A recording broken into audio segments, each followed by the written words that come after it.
السلام علیکم ورحمۃ اللہ وبرکاتہ۔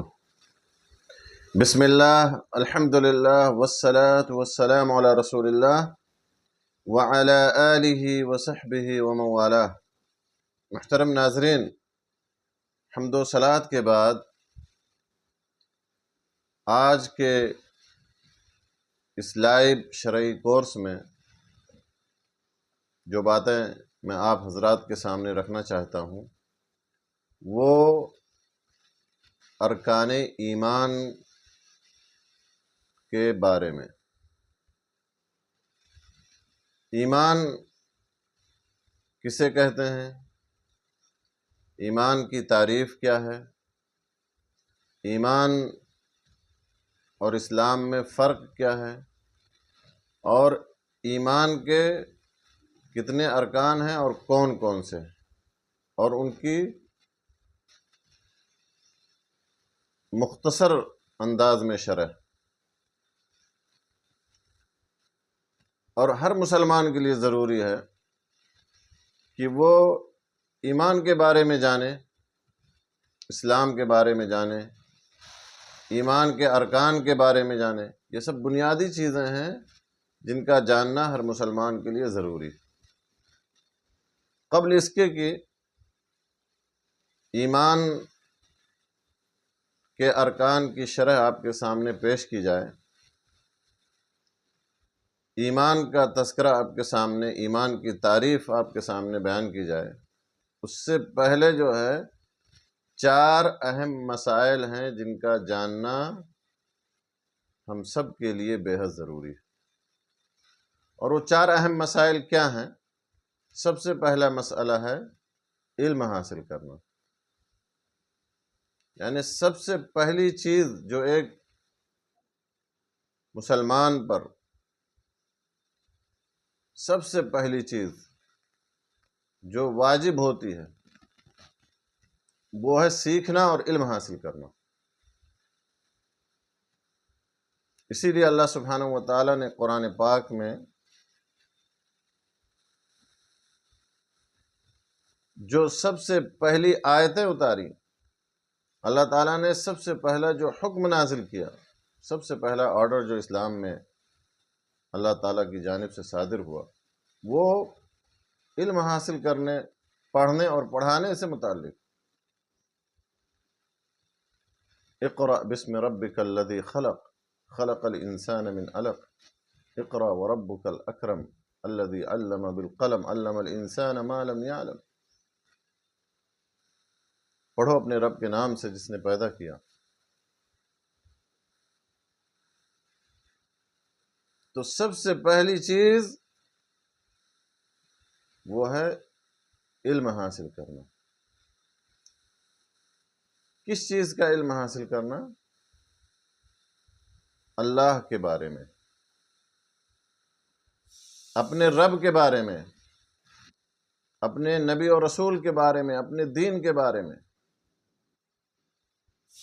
اسی لیے امام بخاری رحمہ اللہ نے صحیح بخاری میں یہ باب باندھا ہے کہ باب العلم قبل القول والعمل، کہ عمل سے پہلے بھی علم ضروری ہے، قول سے پہلے بھی علم ضروری ہے، قول اور عمل سے پہلے علم حاصل کرنا ضروری ہے۔ کس چیز کا علم؟ اللہ کے بارے میں۔ فَاعْلَمْ أَنَّهُ لَا إِلَهَ إِلَّا اللَّهُ، کہ علم حاصل کرو، جان لو کہ اللہ کے علاوہ کوئی معبود برحق نہیں۔ اور اللہ کے نبی صلی اللہ علیہ وسلم نے بھی یہ فرمایا کہ طلب العلم فریضۃ علی کل مسلم، کہ علم کا تلاش کرنا، علم کا حاصل کرنا ہر مسلمان پر فرض ہے۔ تو سب سے پہلا مسئلہ ہے علم حاصل کرنا، یعنی سب سے پہلی چیز جو ہمارے اوپر واجب ہے وہ ہے علم حاصل کرنا۔ ہم علم حاصل کریں، پڑھیں، سیکھیں اپنے رب کے بارے میں، اپنے دین کے بارے میں، اپنے نبی اور رسول کے بارے میں۔ دوسری چیز کیا ہے، یا دوسرا مسئلہ کیا ہے؟ عمل کرنا۔ جب ہم نے علم حاصل کر لیا، ہم نے سیکھ لیا، ہم نے جان لیا، تو پھر اس پر عمل کرنا ضروری ہے۔ اگر کوئی شخص علم حاصل کرتا ہے اور پھر اس پر عمل نہیں کرتا ہے تو یہ بھی غلط ہے، یہ بھی گناہ ہے۔ اور کوئی شخص اگر عمل کرتا ہے لیکن بغیر علم کے، بغیر سیکھے ہوئے، تو یہ بھی غلط ہے۔ اور اللہ سبحانہ و تعالیٰ نے قرآن کی سب سے پہلی اور سب سے عظیم سورہ فاتحہ میں اللہ تعالیٰ نے دو قوموں کا ذکر کیا ہے، یا دو طرح کے لوگوں کا ذکر کیا ہے۔ ایک ایسے لوگوں کا کہ جو گمراہ ہو گئے، جو راہ حق سے بھٹک گئے، اور دوسری قسم کے لوگ کہ جن پر اللہ کا غضب نازل ہوا، جن سے اللہ تعالیٰ ناراض ہو گیا۔ اس کی تفسیر میں مفسرین نے لکھا ہے کہ الضالین سے مراد، یا جو گمراہ ہو گئے ان سے مراد نصارہ ہیں، عیسائی ہیں، کیونکہ انہوں نے بغیر علم کے عمل کیا، عمل تو کیا لیکن بغیر علم کے۔ اور المغضوب علیہم، جن پر اللہ کا غضب نازل ہوا، ان سے مراد یہود ہیں، کہ جنہوں نے علم تو حاصل کیا لیکن عمل نہیں کیا۔ لہذا علم حاصل کرنا ہے سب سے پہلے، اور پھر اس کے مطابق عمل کرنا۔ علم حاصل کر لیا، عمل نہیں کیا، تو گویا کہ یہودیوں کی صفت آپ کے اندر پائی جاتی۔ اور اگر آپ نے عمل کیا اور علم کے بغیر، علم حاصل کیے بغیر، تو آپ کے اندر عیسائیوں والی صفت ہے، اور آپ راہ حق سے بھٹک سکتے ہیں، گمراہ ہو سکتے ہیں۔ اسی لیے آدمی دعا کرتا ہے ہر نماز کے اندر، سورہ فاتحہ جب پڑھتا ہے، اہدنا الصراط المستقیم، اللہ ہمیں سیدھی راہ کی طرف رہنمائی فرما، اللہ ہمیں سیدھی راہ دکھا۔ صراط الذین انعمت علیہم، ان لوگوں کی راہ دکھا جن پر تیرا انعام ہوا، جن پر تو نے فضل و کرم کیا، نبیوں کا راستہ، صدیقین کا راستہ، شہداء کا راستہ، صالحین کا راستہ، غیر المغضوب علیہم ولا الضالین، ان لوگوں کا راستہ نہیں کہ جن پر اللہ تیرا غضب نازل ہوا، اور ان لوگوں کا راستہ بھی نہیں جو لوگ گمراہ ہو گئے۔ تو جو آدمی بغیر علم حاصل کیے ہوئے عمل کرتا ہے وہ گمراہ ہو سکتا ہے، وہ عیسائیوں کے طریقے پہ چلتا ہے۔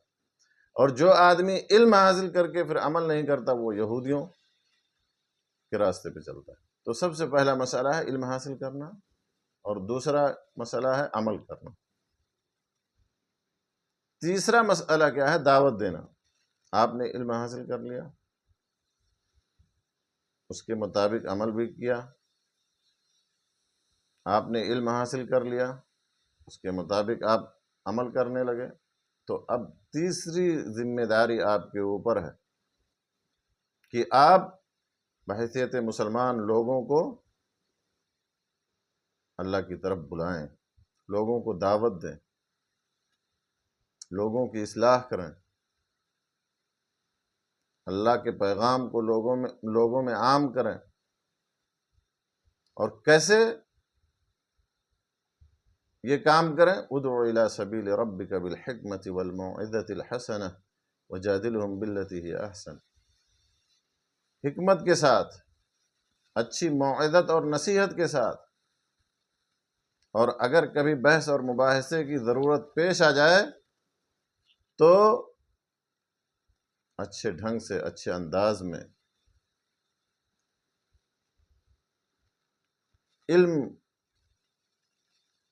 اور بصیرت کی بنیاد پر آپ دعوت کا کام کریں، جہالت کی بنیاد پر نہیں، تاریکی کی بنیاد پر نہیں، اندھیرے میں تیر نہ چلائیں جیسا کہ کچھ لوگ کرتے ہیں، بغیر علم کے دعوت دیتے ہیں، بغیر علم کے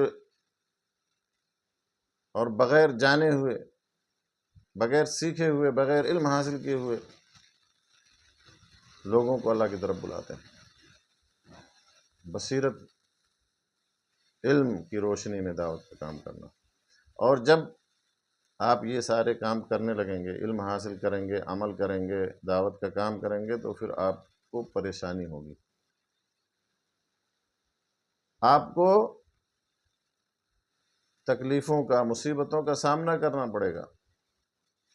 ہو سکتا ہے آپ کو طرح طرح کی بات لوگ کہنے لگیں، ہو سکتا ہے آپ کے اوپر پریشانی اور مصیبت آئے،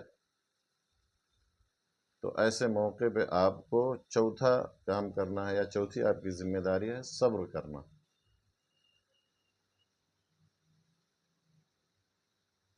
صبر کا دامن کبھی بھی اپنے ہاتھ سے نہ چھوڑیں۔ صبر کرنا یہ روشنی ہے، صبر کا دامن کبھی بھی ہاتھ سے نہ چھوڑیں۔ یہ انبیاء کا طریقہ ہے، یہ صالحین کا طریقہ ہے، یہ صدیقین کا طریقہ ہے۔ تو علم حاصل کرنا، اس کے مطابق عمل کرنا، پھر دعوت دینا، لوگوں کو اللہ کی طرف بلانا، اور اگر اس راہ میں کوئی پریشانی آئے، تکلیف پہنچے، تو صبر کرنا۔ تو یہ چار اہم مسائل ہیں جن کا جاننا ہر مسلمان کے لیے ضروری ہے۔ اسی طرح سے ان باتوں کا ذکر اللہ سبحانہ و تعالیٰ نے سورۃ العصر کے اندر کیا ہے، والعصر ان الانسان لفی خسر الا الذین آمنوا وعملوا الصالحات وتواصوا بالحق وتواصوا بالصبر۔ زمانے کی قسم کھا کے اللہ تعالیٰ فرماتا ہے کہ بلا شبہ انسان خسارے میں ہے، نقصان میں ہے، گھاٹے میں ہے، لیکن وہ لوگ گھاٹے اور نقصان میں نہیں ہیں جن کے اندر یہ چار چیزیں پائی جائیں، جو ایمان لائے علم کی بنیاد پر، اور نیک عمل جنہوں نے کیا، اور حق کی ایک دوسرے کو دعوت دی، وصیت کی، اور صبر سے کام لیا، صبر کا دامن کبھی بھی ہاتھ سے نہیں چھوڑا، اور صبر کی وصیت کی، صبر کی تلقین کی ایک دوسرے کو۔ تو یہ چار اہم مسائل ہیں میرے دوستو، علم، عمل، دعوت اور صبر۔ اسی طرح سے تین بنیادی اصول ہیں جن کا بھی جاننا، جن کی بھی معرفت حاصل کرنا ہر مسلمان کے لیے ضروری ہے۔ تو تین بنیادی اصول کیا ہیں دین کے؟ لوگ جو ہے ادھر ادھر کی باتیں جاننے کی بہت کوشش کرتے ہیں، لوگوں کو یہ فکر ہوتی ہے، یا اس بارے میں جاننے کی لوگوں کو فکر ہوتی ہے کہ آدم علیہ السلام کی قبر کہاں پہ ہے، نوح علیہ السلام کی کشتی کہاں پہ رکی تھی، کس پہاڑ پہ رکی تھی، کتنی بڑی تھی، کتنی چوڑی تھی۔ لیکن قبر میں ان چیزوں کے بارے میں اللہ تعالیٰ آپ سے نہیں پوچھے گا کہ آدم علیہ السلام کی قبر کہاں پہ تھی، آدم اور حوا کی ملاقات کہاں پر ہوئی تھی، یا نوح علیہ السلام کی کشتی کہاں پہ رکی تھی۔ تین چیزوں کے بارے میں اللہ تعالیٰ سوال کرے گا، اور انہی تینوں چیزوں کے بارے میں جاننا ہر مسلمان کے لیے ضروری ہے۔ من ربک، تمہارا رب کون ہے، لہذا رب کی معرفت حاصل کرنا، یہ پہلا اصل ہے یا پہلا اصول ہے۔ من نبیک و رسولک، رسول کی معرفت، نبی کی معرفت، اپنے نبی اور رسول کے بارے میں جاننا، یہ دوسرا اصل ہے۔ اور ما دینک، دین کی معرفت، دین اسلام کے بارے میں جاننا۔ تو ان تین بنیادی اصول کے بارے میں جاننا ہر شخص کے لیے ضروری ہے، رب کی معرفت، رسول کی معرفت، اور دین کی معرفت۔ اور دین کی معرفت اگر آپ کو حاصل کرنا ہے تو پھر آپ کو ایمان کے بارے میں جاننا ہوگا، اسلام کے بارے میں جاننا ہوگا، ایمان کے ارکان کے بارے میں جاننا ہوگا، اور اسلام کے ارکان کے بارے میں جاننا۔ لہذا آج کی اس لائیو پروگرام میں ایمان کے بارے میں آپ کو بتایا جا رہا ہے کہ ایمان کسے کہتے ہیں، ایمان کی تعریف کیا ہے، اور ایمان کے ارکان کیا، اسلام اور ایمان میں فرق کیا۔ تو جیسا کہ اہل علم نے بیان کیا ہے کہ ایمان کا لغوی معنی یا ایمان کی لغوی تعریف یہ ہے کہ ایسا تصدیق اور اقرار جس سے قبول اور تسلیم لازم آئے. اور ایمان کا شرعی معنی یا ایمان کی شرعی تعریف یہ ہے کہ زبان سے اقرار کرنا، دل سے تصدیق کرنا، اعضاء اور جوارح سے عمل کرنا، اور اطاعت سے، فرما برداری سے، اللہ کی اطاعت اور فرما برداری سے ایمان میں زیادتی ہوتی ہے، اللہ کی نافرمانی سے، معصیت سے ایمان میں کمی ہوتی ہے، یعنی ایمان گھٹتا اور بڑھتا. یہ ہے ایمان کی تعریف. اسلام کی تعریف کیا ہے؟ اسلام کا معنی کیا ہے؟ تو اسلام کے بارے میں اہل علم نے لکھا ہے کہ یہ سلام سے ماخوذ ہے. ایک معنی تو یہ ہے کہ یہ سلام سے ماخوذ ہے، جس کے معنی ہے امن اور سلامتی.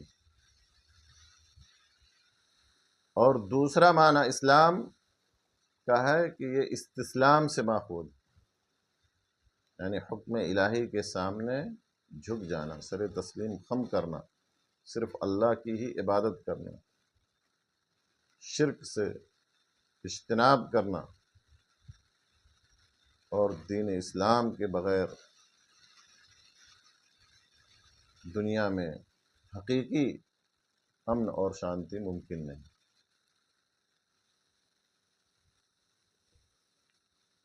تو یہ اسلام کی تعریف ہے میرے دوست. اس سے پہلے ایمان کی تعریف آپ کے سامنے بیان کی گئی. اب سوال یہ پیدا ہوتا ہے کہ ایمان اور اسلام کے درمیان کیا فرق ہے؟ کیا دونوں ہم معنی ہیں؟ دونوں میں کوئی فرق نہیں ہے؟ یا ایمان کا معنی کچھ اور ہے، اسلام کا معنی کچھ اور ہے؟ تو اس سلسلے میں شیخ الاسلام ابن تیمیہ رحمہ اللہ کا قول بہت ہی جامع اور بہت ہی معنی ہے. ایمان اور اسلام کے بارے میں انہوں نے کہا ہے، ان کا قول ہے، بہت ہی مشہور اور معروف ہے، اذا اجتمع افترقا واذا افترقا اجتمع، کہ جب دونوں ایک ساتھ ہوں تو دونوں کا معنی الگ الگ ہوتا ہے، اور جب دونوں الگ الگ ہوں تو دونوں ایک دوسرے کے معنی میں استعمال ہوتے ہیں. یعنی جب دونوں ایک ساتھ ہوں تو دونوں کا معنی الگ الگ ہوتا ہے. ایمان سے قلبی اعمال مراد ہوتے ہیں، اور اسلام سے ظاہری عبادات جیسے نماز ہے، روزہ ہے، حج ہے، زکوٰۃ. اور ایمان سے قلبی اعمال، ملائکہ پر ایمان، فرشتوں پر، کتابوں پر ایمان، نبیوں رسولوں پر ایمان، یوم آخرت پر ایمان، اچھی بری تقدیر پر ایمان. اور جب الگ الگ ہوں تو دونوں ایک دوسرے کے معنی میں استعمال ہوتے ہیں، یعنی اسلام بول کر کے ایمان بھی مراد لیا جاتا ہے اور ایمان بول کے اسلام بھی مراد لیا جاتا ہے. اذا اجتمع افترقا واذا افترقا اجتمع. اسلام کے کتنے ارکان ہیں اور ایمان کے کتنے ارکان ہیں؟ تو اسلام کے 5 بنیادی ارکان ہیں، جن کا ذکر متفق علیہ حدیث میں عبداللہ ابن عمر رضی اللہ تعالیٰ عنہ کی مشہور اور معروف حدیث میں آئے، بنی الاسلام علی 5، اسلام کی بنیاد 5 باتوں پر: شہادت اللہ الہ الا اللہ وان محمد رسول اللہ واقام الصلاۃ وایتاء الزکوٰۃ وصوم رمضان والحج. تو سب سے پہلا رکن ہے توحید و رسالت کی شہادت دینا، گواہی دینا، لا الہ الا اللہ اور محمد رسول اللہ کی گواہی دینا، اللہ کے علاوہ کوئی معبود برحق نہیں اور محمد صلی اللہ علیہ وسلم اللہ کے رسول. اس بات کی گواہی دینا، اس بات کی شہادت دینا. وإقام الصلاۃ، اور دوسرا رکن ہے نماز قائم کرنا. اور تیسرا رکن ہے وإیتاء الزکوٰۃ، زکوٰۃ دینا. اور چوتھا رکن ہے روزہ رکھنا، رمضان کے روزے رکھنا. اور 5واں رکن ہے حج کرنا، جس کے پاس اس کی طاقت اور استطاعت. تو اسلام کے کتنے ارکان ہوئے؟ 5 ارکان ہوئے: لا الہ الا اللہ اور محمد الرسول اللہ کی گواہی دینا، نماز قائم کرنا، زکوٰۃ دینا، رمضان کا روزہ رکھنا اور حج کرنا. ایمان کے کتنے ارکان ہیں؟ کیونکہ آج تو ایمان کے ارکان کا تذکرہ آپ کے سامنے کیا جائے گا، اس کی مختصر شرح آپ کے سامنے پیش کی جائے گی۔ ایمان اسلام کے 5 ارکان ہیں، اور ایمان کے میرے دوست 6 ارکان۔ ایمان کے کل کتنے ارکان ہیں؟ 6 ارکان۔ اور ان 6 ارکان کا ذکر اسی مشہور اور معروف حدیث میں آیا ہے، جسے حدیث جبریل کے نام سے جانا جاتا ہے، جس میں جبریل علیہ السلام نبی صلی اللہ علیہ وسلم کے پاس تشریف لائے اور آپ سے ایمان کے بارے میں اور اسلام کے بارے میں پوچھا۔ جب ایمان کے بارے میں پوچھا تو آپ صلی اللہ علیہ وسلم نے کیا فرمایا کہ ان تؤمن باللہ وملائکتہ وکتبہ ورسلہ والیوم الآخر والقدر خیرہ وشرہ۔ 6 ارکان کا ذکر کیا۔ تو سب سے پہلا رکن الایمان باللہ، اللہ پر ایمان لانا۔ ایمان کا سب سے پہلا رکن الایمان باللہ، اللہ پر ایمان لانا۔ دوسرا رکن الایمان بالملائکہ، ملائکہ یعنی فرشتوں پر ایمان لانا۔ تیسرا رکن ہے الایمان بالکتب، آسمانی کتابوں پر ایمان لانا، اللہ کی نازل کردہ آسمانی کتابوں پر ایمان لانا۔ چوتھا رکن کیا ہے؟ الایمان بالرسل، نبیوں، رسولوں اور پیغمبروں پر ایمان لانا۔ پانچواں رکن کیا ہے؟ الایمان بالیوم الآخر، یوم آخرت پر ایمان لانا، یوم آخرت پر ایمان لانا۔ اور چھٹا رکن ہے الایمان بالقدر خیرہ وشرہ، اچھی اور بری تقدیر پر ایمان۔ تو یہ 6 ارکان ہیں۔ اجمالی طور پہ آپ نے جان لیا کہ اللہ پر ایمان، ملائکہ پر ایمان، کتابوں پر ایمان، رسولوں پر ایمان، یوم آخرت پر ایمان، اچھی بری تقدیر پر ایمان۔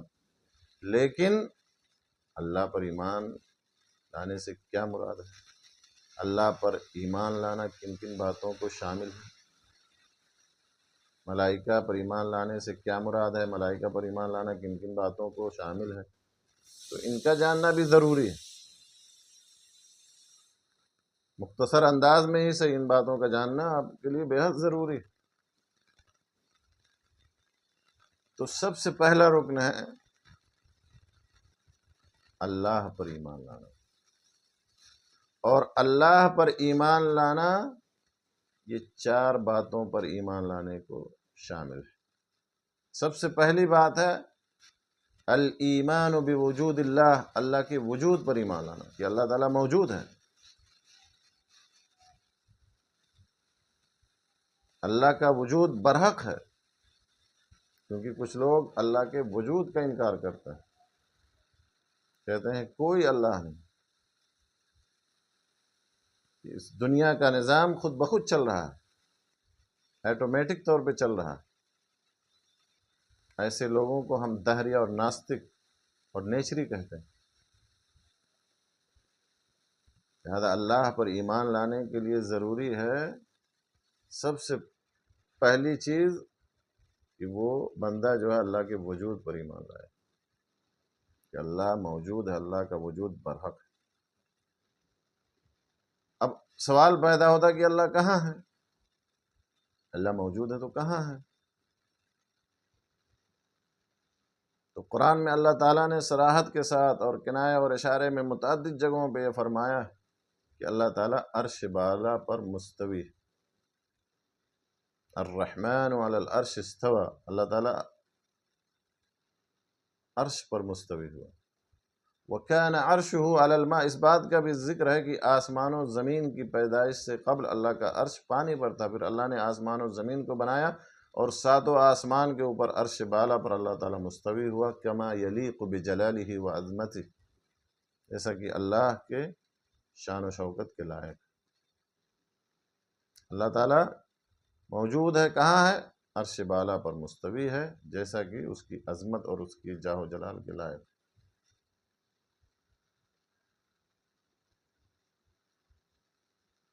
کیسے ہے؟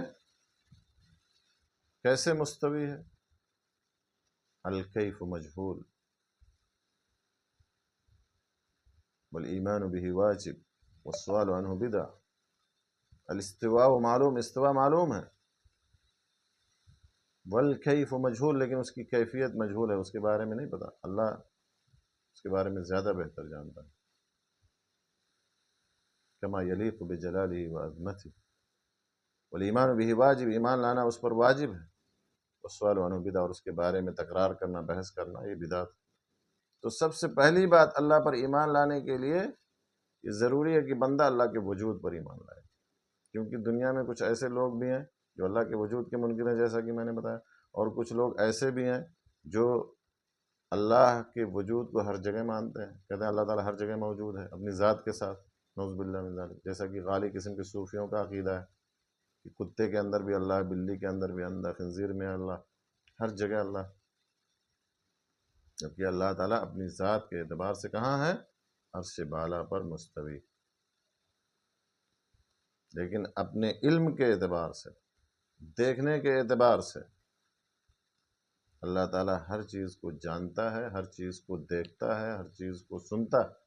اللہ تعالیٰ یہاں تک کہ کالی رات میں سیاہ پتھر پر کالی چونٹی کے چلنے کی آواز کو سنتا بھی اور دیکھتا بھی اور جانتا بھی۔ یہ ہے اللہ کی شان، یہ ہے اللہ کی قدرت، یہ ہے اللہ کی عظمت۔ اور دوسری بات جو ضروری ہے اللہ پر ایمان لانے کے لیے کہ بندہ اللہ کے تنے تنہا رب ہونے پر ایمان لائے، کہ اللہ ہی تنہا رب ہے، اللہ ہی تنے تنہا خالق، مالک، رازق، حاکم ہے، اس کائنات کا نظام چلانے والا ہے، مدبر الامور ہے۔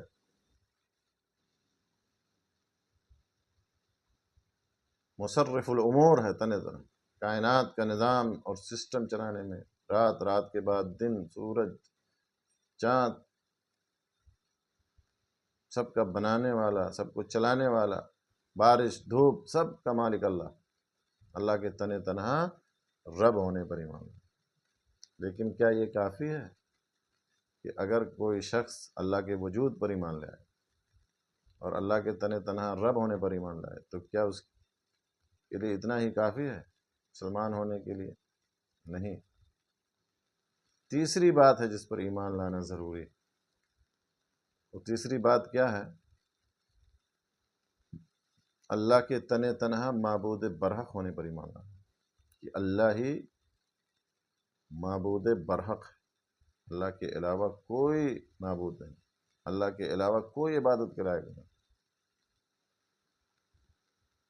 لہذا مکہ کے جو کفار اور مشرکین تھے وہ بھی اللہ کے خالق ہونے پر ایمان رکھتے تھے، اللہ کے مالک ہونے پر ایمان رکھتے تھے۔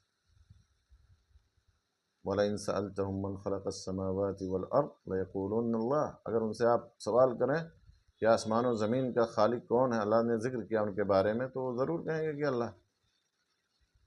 لہذا اگر کوئی شخص اللہ کے وجود پر ایمان لائے، اللہ کے تنے تنہا رب ہونے پر ایمان لائے، اس کے بعد اللہ کے تنے تنہا معبود برحق ہونے پر ایمان نہ لائے تو یہ کافی نہیں ہے۔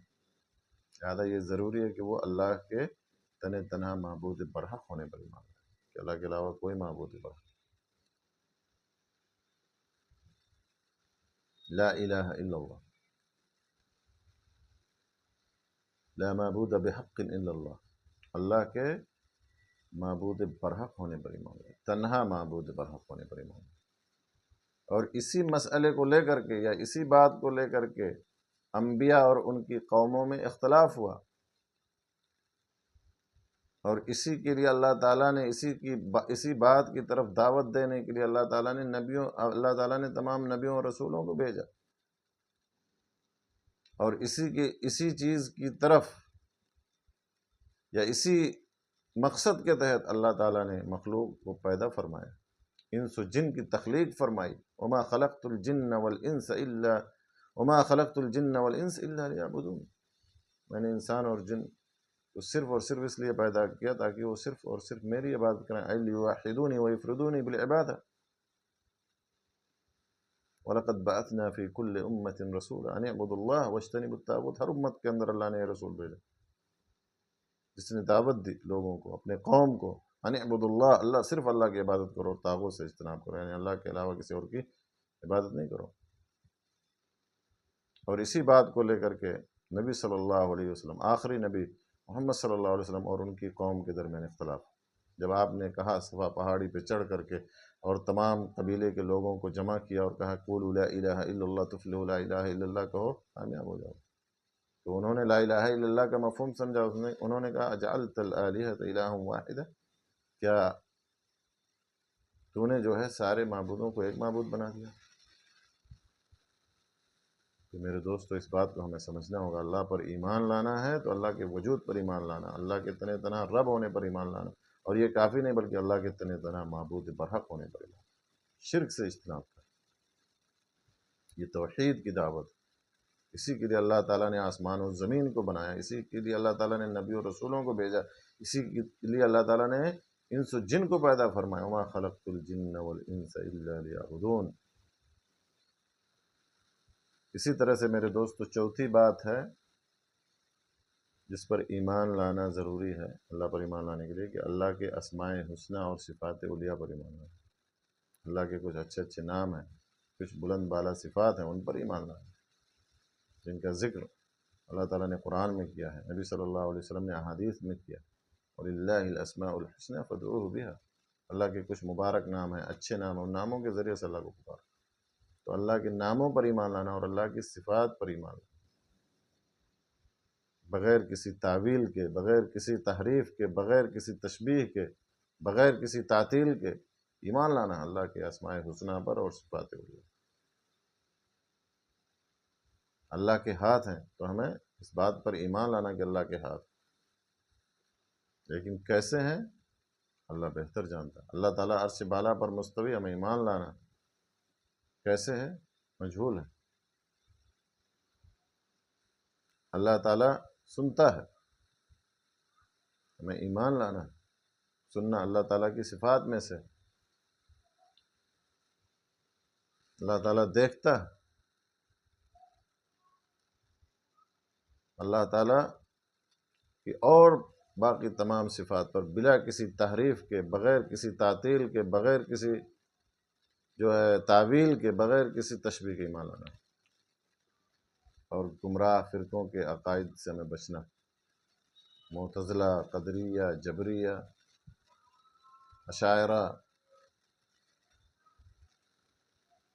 جہمیہ، ان تمام لوگوں کے طریقوں سے بچ کر کے ہمیں اللہ کے اسماء و صفات پر ایمان لانا۔ اس باب میں بہت سارے فرقے گمراہ ہوئے، ان کی گمراہیوں سے بچنا، تو یہ چار باتیں ہیں جن پر ایمان لانا ضروری ہے، اللہ پر ایمان لانا، اللہ کے وجود پر ایمان، اللہ کے تنہ تنہا رب ہونے پر ایمان، اللہ تعالیٰ کے تنہ تنہا معبود برحق ہونے پر ایمان، اور اللہ تعالیٰ کے اسماء حسنہ اور صفات علیٰ پر ایمان، بغیر کسی تحریف، بغیر کسی تعطیل، بغیر کسی تعویل، بغیر کسی تشبیہ۔ دوسرا رکن کیا ہے؟ دوسرا رکن ہے میرے دوستو الایمان بالملائکہ،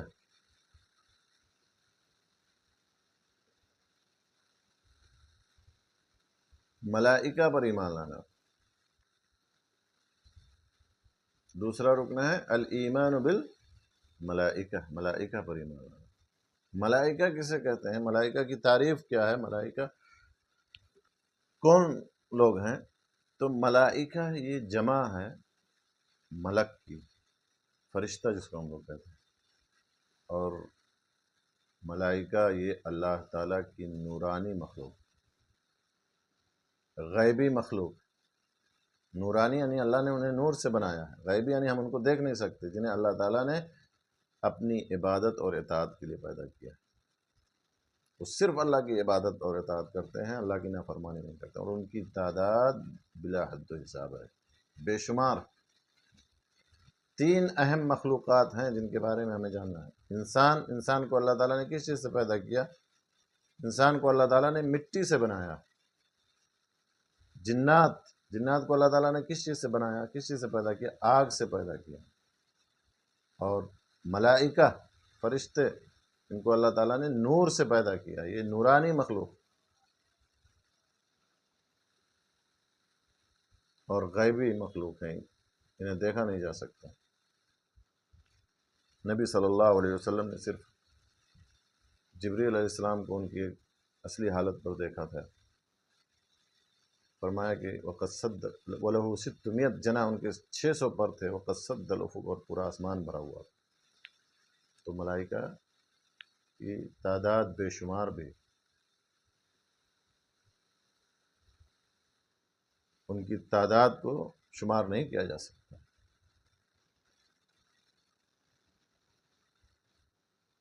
ملائکہ پر ایمان لانا بھی 4 باتوں پر ایمان لانے کو شامل ہے.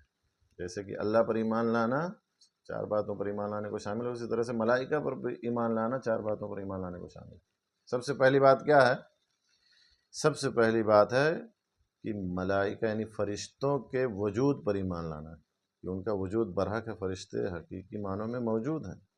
ایسا نہیں ہے کہ وہ نظر نہیں آتے ہیں، دکھائی نہیں دیتے تو موجود ہی نہیں. کیونکہ کچھ لوگوں کا یہ نظریہ ہے کہ جو چیز دکھائی نہ دے، جو چیز نظر نہ آئے، اس کا کوئی وجود نہیں. لیکن نہیں، ہمارا نظریہ، ہمارا ایمان، ہمارا عقیدہ اس کے برعکس. ملائکہ گرچہ نظر نہیں آتے ہیں، فرشتے نظر نہیں دکھائی نہیں دیتے ہیں، لیکن ان کا وجود برحق ہے، ان کے وجود پر ایمان لانا. دوسری چیز کیا ہے؟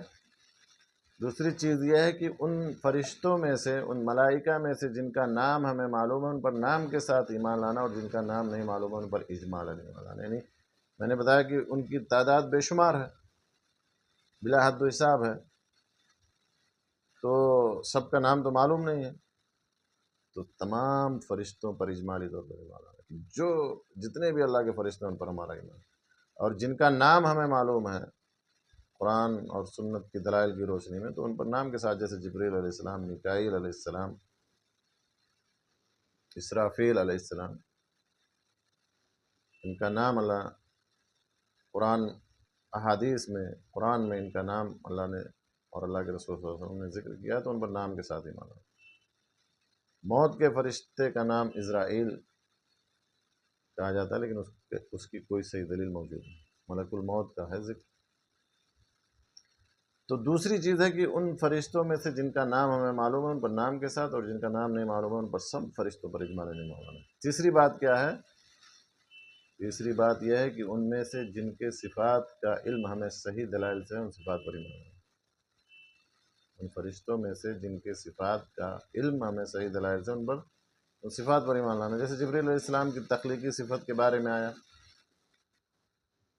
کہ ان کے 600 پر ہیں. اخلاقی صفات کے بارے میں کہ وہ اللہ کی اطاعت اور فرما برداری کرتے ہیں، کبھی نافرمانی نہیں کرتے. 70,000 فرشتے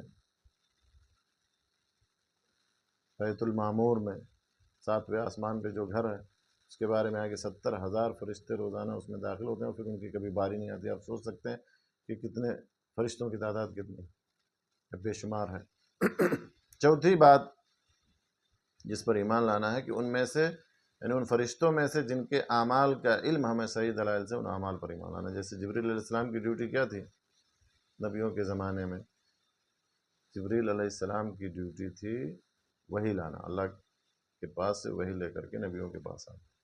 میکائیل علیہ السلام کے بارے میں ان کی ڈیوٹی کیا ہے؟ اللہ تعالیٰ نے انہیں بارش اور نباتات کے لیے مقرر کیا. اسرافیل علیہ السلام کی ڈیوٹی کیا ہے؟ اللہ نے انہیں سور پھونکنے کے لیے متعین کیا، مقرر کیا. تو فرشتوں کی بھی ڈیوٹی ہے.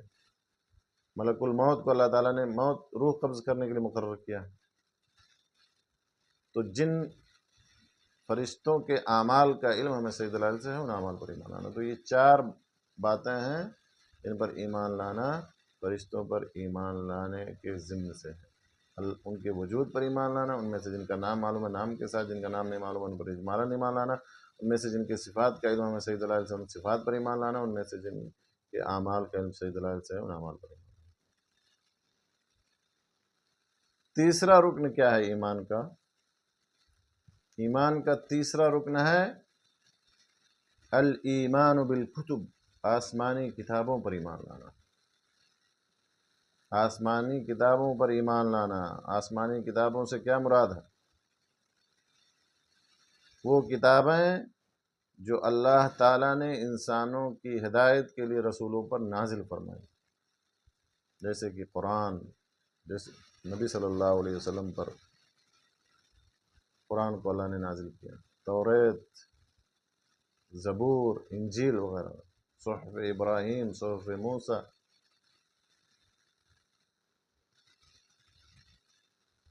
تو ان کتابوں پر ایمان لانا، اور کتابوں پر ایمان لانا بھی، آسمانی کتابوں پر ایمان لانا بھی 4 باتوں کو شامل ہے. سب سے پہلی بات کیا ہے؟ سب سے پہلی بات یہ ہے کہ ایمان جازم ہو، یعنی مکمل اور کامل اور مکمل ایمان ہو، یقین ہو کہ ان کتابوں کا نزول اللہ کی جانب سے برحق، یعنی ان کتابوں کو اللہ نے نازل فرمایا، اس بات پر ایمان لانا. کہیں اور سے وہ کتابیں نہیں آئیں، بلکہ اللہ نے خود ان کتابوں کو نازل فرمایا. تو ان کتابوں کا نزول اللہ کی جانب سے برحق ہے، اس بات پر ایمان لانا پہلی چیز یہ ہے، یا پہلی بات. دوسری بات کیا ہے کہ ان کتابوں میں سے جن کتابوں کا نام معلوم ہے ان پر نام کے ساتھ ایمان لانا، جیسے کہ میں نے بتایا قرآن ہے، توریت ہے، زبور ہے، انجیل ہے. اور جن کا نام معلوم نہیں ہے ان پر اجمالاً ایمان لانا. رسولوں کی تعداد بھی بے شمار ہے، اور ان پر اللہ تعالیٰ نے کتابیں نازل کی، وہ بھی بہت ہیں، لیکن سب کا نام قرآن میں یا حدیث میں ذکر نہیں کیا گیا. تو جن کا نام معلوم ہے ان پر نام کے ساتھ، جن کا نام نہیں معلوم ہے ان پر اجمالاً ایمان لانا. جیسے فرشتوں کے بارے میں کہا گیا کہ جن کا نام معلوم ہے ان پر نام کے ساتھ، جن کا نام معلوم ہے ان پر اجمالاً ایمان لانا. تو یہ دوسری بات ہے. تیسری بات کیا ہے؟ تیسری بات ہے کہ ان کتابوں میں جو اخبار، جو واقعات، جو قصے صحیح ثابت ہیں ان کی تصدیق کرنا. لیکن یہ کیسے پتہ ہوگا کہ کون سی خبر صحیح ہے، کون سا واقعہ صحیح ہے، کون سا قصہ درست صحیح ہے؟ کیونکہ قرآن کے علاوہ تمام کتابیں تحریف اور تبدیلی سے محفوظ نہیں ہیں، سب میں تحریف اور تبدیلی واقع ہوئی. لہٰذا ان کتابوں کے اندر جو اخبار، جو واقعات ہیں، اگر ان کی تصدیق قرآن اور احادیث سے ہوتی ہے تو پھر ان کی تصدیق کریں. لیکن ہمارا یہ بھی ایمان ہے کہ ان کتابوں کے اندر تحریف اور تبدیلی واقع ہوگی، لوگوں نے اس میں خلط ملط کر دیا، اس میں حذف اور اضافہ کر دیا، وہ اپنی اصلی حالت پر موجود نہیں. موجودہ جو حالات ہیں ان کتابوں کی وہ اصلی حالت نہیں ہے، وہ اپنی اصلی حالت پہ برقرار نہیں ہے، ان کے اندر تبدیلی ہو گئی، ان کے اندر لوگوں نے رد و بدل کر دیا. تو یہ تیسری بات ہے.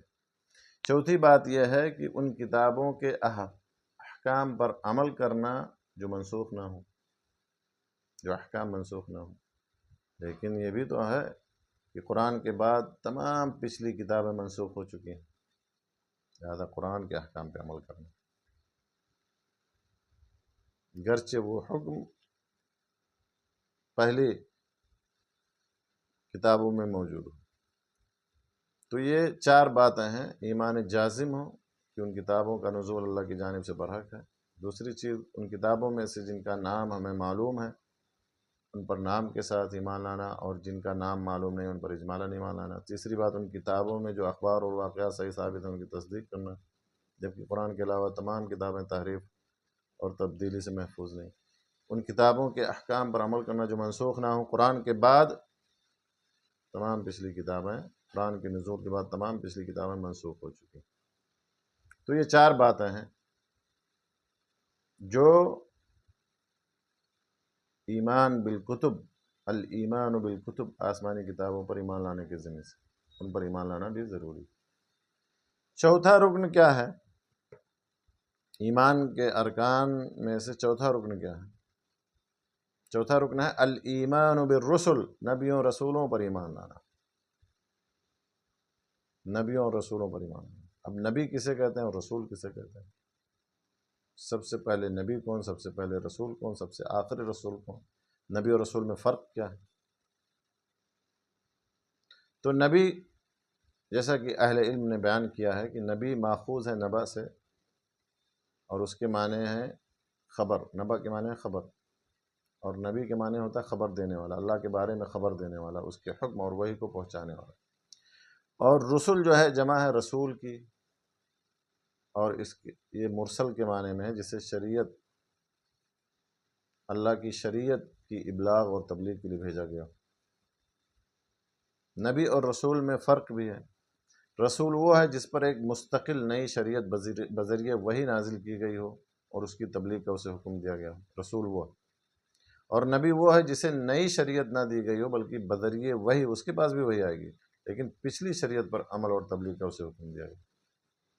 سب سے پہلے رسول نوح علیہ السلام، اور سب سے آخری رسول محمد صلی اللہ علیہ وسلم.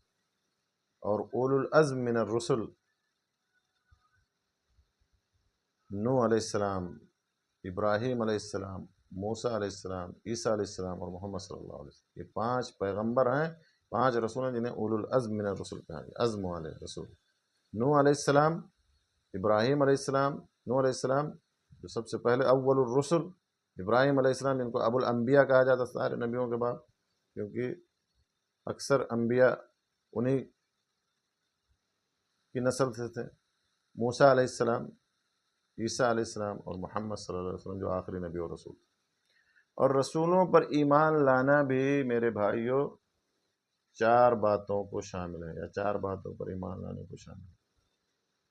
جیسے کہ کتابوں پر ایمان لانا، جیسے کہ فرشتوں پر ایمان لانا، جیسے کہ اللہ پر ایمان لانا، 4 باتوں پر ایمان لانے کو شامل ہے. اسی طرح سے رسولوں پر ایمان لانا بھی 4 باتوں کو شامل ہے.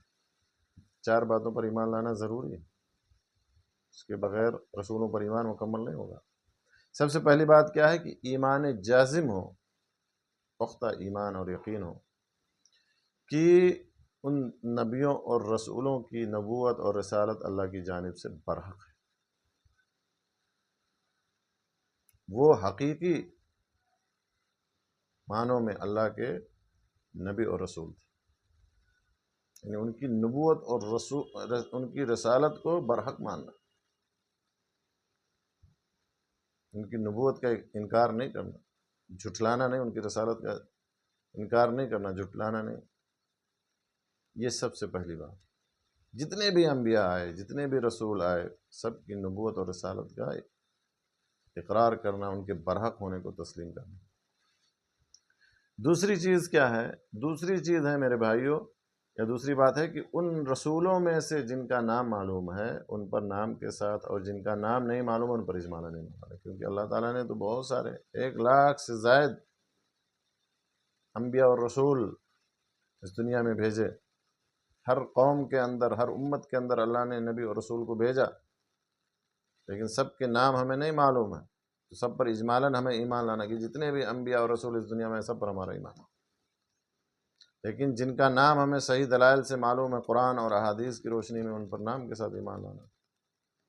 تقریباً 25 نبیوں کا ذکر قرآن میں اللہ نے کیا نام کے ساتھ، تو ان پر نام کے ساتھ ایمان لانا، جیسے کہ آدم علیہ السلام، نوح علیہ السلام، ابراہیم علیہ السلام، اسماعیل علیہ السلام، یعقوب علیہ السلام، اسحاق علیہ السلام، موسیٰ، عیسیٰ، جن کا نام بھی آئے، یونس علیہ السلام، صالح علیہ السلام،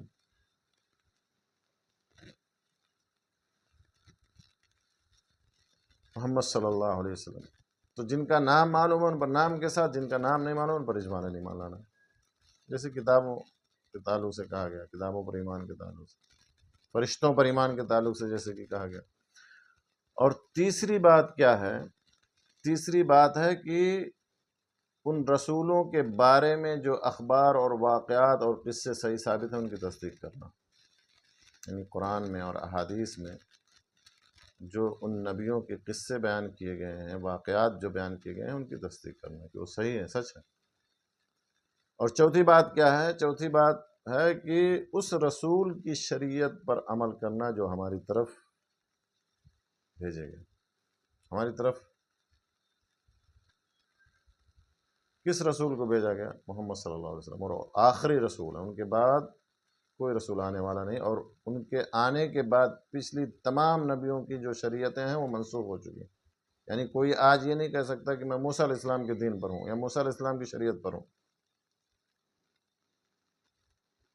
اسے نبی صلی اللہ علیہ وسلم کی شریعت پر عمل کرنا ہوگا۔ کوئی یہ نہیں کہہ سکتا میں عیسیٰ علیہ السلام کی شریعت پر ہوں،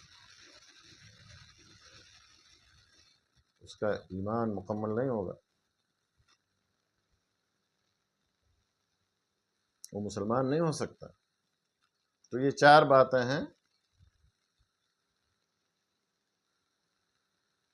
ان کی نبوت اور رسالت کو برحق ماننا، تمام نبیوں کی اور رسولوں کی نبوت اور رسالت کو اللہ کی جانب سے برحق ماننا، جن کا نام معلوم ہے ان پر نام کے ساتھ، جن کا نام نہیں معلوم ہے ان پر اجمالا نہیں ماننا، ان کے جو اخبار، واقعات اور قصے صحیح ثابت ان کی تصدیق کرنا، اور آخری رسول کی شریعت پر عمل کرنا، کیونکہ ان کے بعد آنے کے بعد پچھلی تمام شریعتیں منسوخ ہو چکی ہیں۔ 5واں رکن کیا ہے؟ ایمان کا 5واں رکن میں نے بتایا تھا کہ ایمان کے 6 ارکان ہیں۔ پہلا رکن ہے الایمان باللہ، اللہ پر ایمان لانا۔ دوسرا رکن ہے الایمان بالملائکہ، ملائکہ پر ایمان لانا۔ تیسرا رکن ہے الایمان بالکتب، آسمانی کتابوں پر ایمان لانا۔ اور چوتھا رکن ہے الایمان بالرسل، نبیوں اور رسولوں پر ایمان لانا۔ 5واں رکن کیا؟ 5واں رکن ہے الایمان بالیوم الآخر، یوم آخرت پر ایمان لانا۔ اب سوال پیدا ہوتا ہے کہ یوم آخرت سے کیا مراد؟ یوم آخرت کسے کہتے ہیں؟ یوم آخرت سے مراد قیامت کا دن ہے، جب لوگوں کو حساب اور جزا کے لیے دوبارہ اٹھایا جائے گا۔ اور ایمان کامل رکھنا، یوم آخرت پر ایمان سے مراد ہے کہ ایمان کامل رکھنا اس بات پر کہ موت کے بعد جو جو باتیں اللہ اور اس کے رسول نے بتائی ہوں بالکل صحیح اور سچ، کیونکہ قبر کو اول منازل الآخرہ کہا گیا کہ قبر آخرت کی سب سے پہلی منزل ہے، سب سے پہلا اسٹیپ ہے آخرت کی منزلوں میں سے، اسٹیپس میں سے۔ اور یوم آخرت پر ایمان لانا بھی بہت ساری باتوں پر ایمان لانے کو شامل ہے، جیسے کہ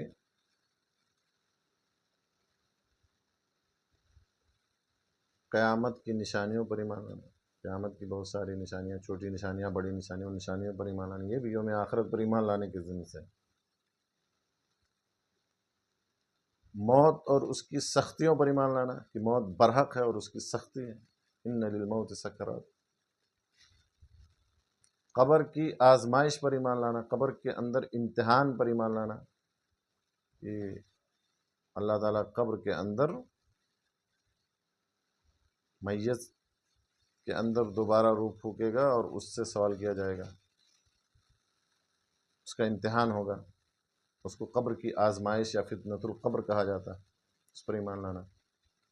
اور یہ اس سے ہر کسی کو گزرنا ہوگا، چاہے وہ قبر کے اندر مدفون ہو یا اسے جلا دیا جائے اور کہیں پھینک دیا جائے اس کی راکھ کو، یا کہیں جنگل میں اسے درندے نوچ کھا لیں اور وہ مر جائے، یا کوئی جو ہے ایکسیڈنٹ میں ہوائی جہاز میں ہو اور ایکسیڈنٹ کا شکار ہو گئے، اس کی لاش لاپتہ ہو جائے۔ ایسا نہیں کہ جس کو قبر میں دفن کیا جائے گا اسی کو صرف قبر کی آزمائش سے گزرنا ہوگا، نہیں، سب کو گزرنا ہوگا، چاہے قبر میں دفن کیا جائے یا نہ کیا جائے، چاہے دریا میں پھینک دیا جائے، چاہے اسے جلا دیا جائے، راکھ اس کی راکھ کو بکھیر دیا جائے، چاہے وہ جانور اسے چیڑ پھاڑ کھا لیں، چاہے وہ ایکسیڈنٹ کا شکار ہو جائے اور کہیں غائب ہو جائے۔ اسی طرح سے عذاب قبر اور اس کی نعمت پر ایمان لانا، قبر کے عذاب پر، قبر کی نعمت پر، جو اس کا مستحق ہوگا، جو نعمت کا مستحق ہوگا اسے قبر میں نعمت ملے گی، اور جو عذاب کا مستحق ہوگا اسے عذاب سے دوچار ہونا پڑے گا۔ تو قبر کے عذاب اور اس کی نعمت پر ایمان لانا۔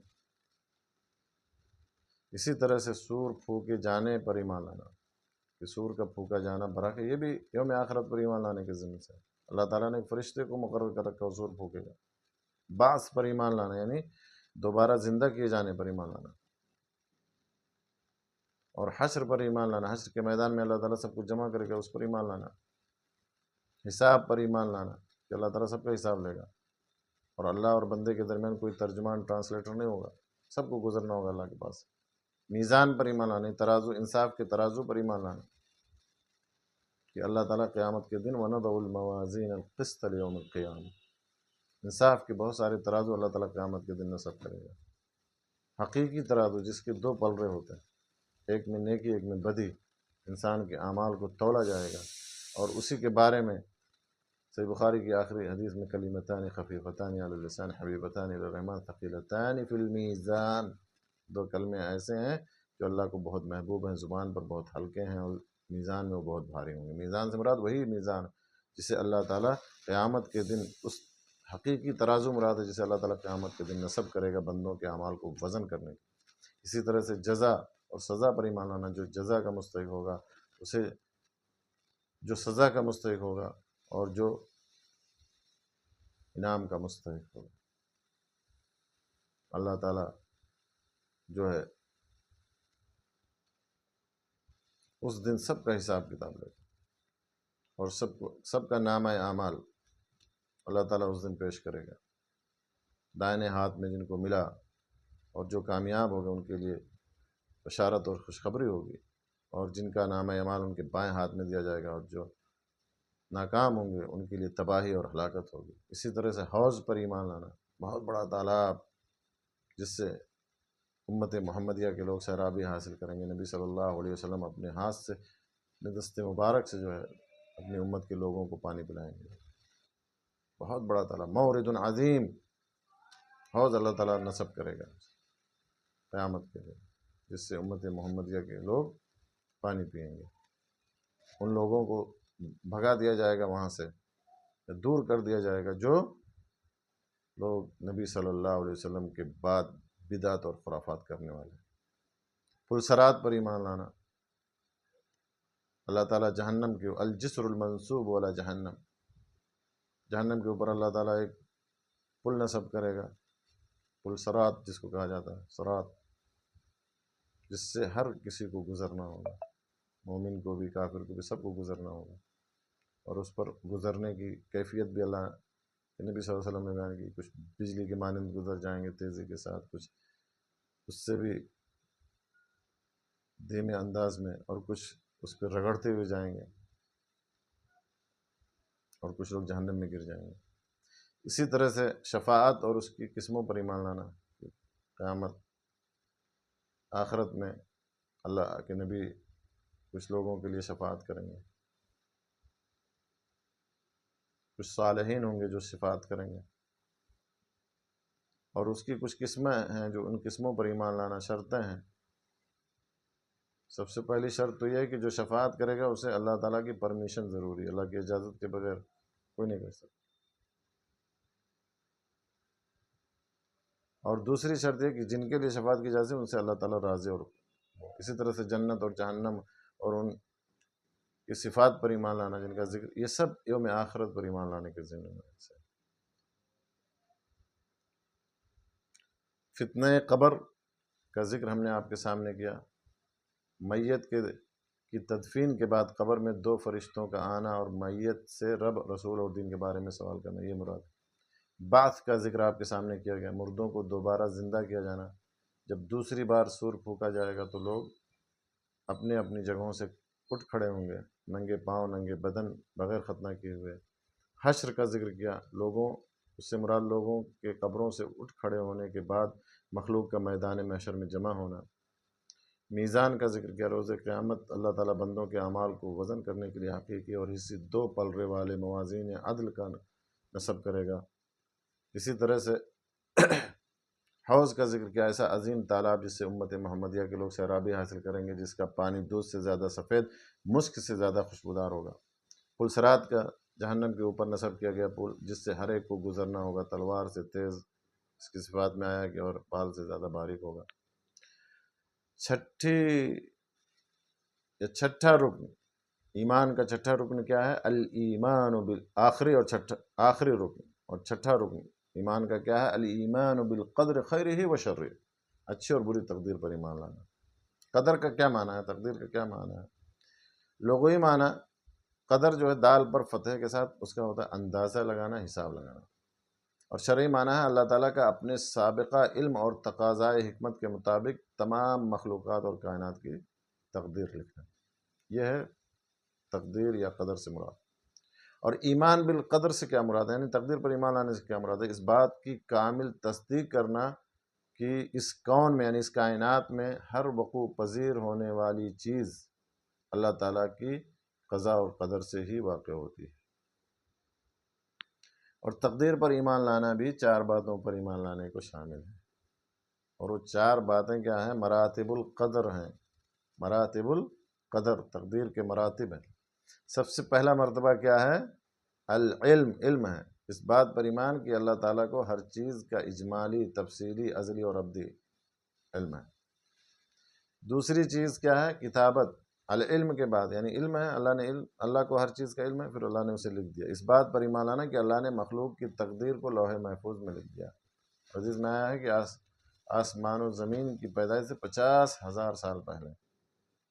تیسری چیز کیا، تیسرا مرتبہ کیا ہے یا تیسری چیز کیا؟ مشیت۔ اس بات پر ایمان لانا کہ اللہ تعالیٰ کی مشیت کے بغیر کوئی چیز واقع نہیں ہوتی۔ اور چوتھی چیز ہے خلق۔ اس بات پر ایمان لانا کہ اللہ تعالیٰ ہی ہر چیز کی ذات، صفات اور حرکات کا خالق۔ یہ تقدیر کے 4 مراتب ہیں۔ اس پر ایمان لانا بھی، ان باتوں پر ایمان لانا بھی تقدیر پر ایمان لانے کے ضمن سے۔ البتہ اس باب میں بہت سارے فرقے گمراہ ہوئے، بہت سارے لوگ گمراہ ہوئے، ان کی گمراہیوں سے بھی بچنا۔ لہذا تقدیر کا انکار کرنا یا تقدیر پر ایمان لانے کو یہ ماننا کہ بندہ مجبور ہے، اس کے پاس کوئی اختیار نہیں، یہ غلط افکار اور نظریات۔ یا اسی طرح سے گناہوں کے لیے ہی صرف تقدیر کو حجت بنانا، یعنی کچھ لوگوں سے جب کہا جاتا ہے کہ یہ غلط کام کیوں کرتے ہو، گناہ کیوں کرتے ہو، تو کہتے ہیں میری تقدیر میں اللہ نے لکھا تھا تو میں کر رہا ہوں۔ جبکہ اللہ تعالیٰ نے تقدیر کو مخفی رکھا، کسی کی تقدیر کو اللہ تعالیٰ نے اس کے سامنے واضح نہیں کیا، اس کو بیان نہیں کیا، کسی کو معلوم نہیں کہ اس کی تقدیر میں اللہ نے کیا لکھا۔ جب اللہ اس کو معلوم ہی نہیں تو اس کو کیسے یہ کہنے کا حق ہے کہ اللہ نے میری تقدیر میں گناہ کرنا لکھا اس لیے میں گناہ کر رہا ہوں۔ کل میسر لما خلق لہ۔ لہٰذا گناہوں کے لیے تقدیر کو حجت بنانا صحیح نہیں ہے۔ نماز آپ نہ پڑھیں اور پھر کہیں کہ تقدیر میں لکھا، چوری کریں پھر آپ کہیں تقدیر میں لکھا، نہیں۔ آپ نماز پڑھیں، لوگ نیک کام کر کے پھر اس تقدیر کو کیوں نہیں حجت بناتے؟ نیک کاموں کے لیے کہ ہاں نماز پڑھتے ہیں کیونکہ اللہ نے میری تقدیر میں لکھا۔